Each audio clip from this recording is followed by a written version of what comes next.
সালেম ডাইনি বিচার ঘটনার সূত্রপাত হয় সালেম গ্রামের কয়েকটি অল্প বয়সী মেয়ের অদ্ভুত অসুস্থতা ও অস্বাভাবিক আচরণের মাধ্যমে। মেয়েগুলো তাদের অসুস্থতার জন্য গ্রামের কিছু মানুষকে ডাইনি বলে অভিযুক্ত করে। তারা অভিযোগ করে যে এই ব্যক্তিরা তাদের ওপর কালো জাদু বা শয়তানের বিদ্যা প্রয়োগ করেছে। এই অভিযোগগুলি দ্রুত সমাজে ছড়িয়ে পড়ে এবং এক ধরনের গণ উন্মাদনা ও হিস্টিরিয়া সৃষ্টি করে। এই বিচারের সময় 200 জনেরও বেশি লোককে ডাইনি বিদ্যার দায়ে অভিযুক্ত করা হয়েছিল। আইনি প্রক্রিয়ার মাধ্যমে দোষী সাব্যস্ত হওয়ার পর 19 জনকে ফাঁসি দেওয়া হয়। এছাড়া আরও অনেকে কারাগারে থাকাকালীন মারা যায় বা নির্যাতনের শিকার হয়। অভিযুক্তদের সম্পত্তি বাজেয়াপ্ত করা হয়, যার ফলে অনেক নিরীহ পরিবার আর্থিকভাবে এবং সামাজিকভাবে ধ্বংস হয়ে যায়।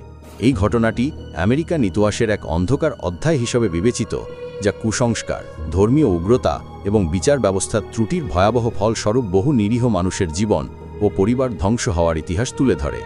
রহস্যজনক ও ভয়ঙ্কর গল্প শুনতে সাবস্ক্রাইব করে রাখুন।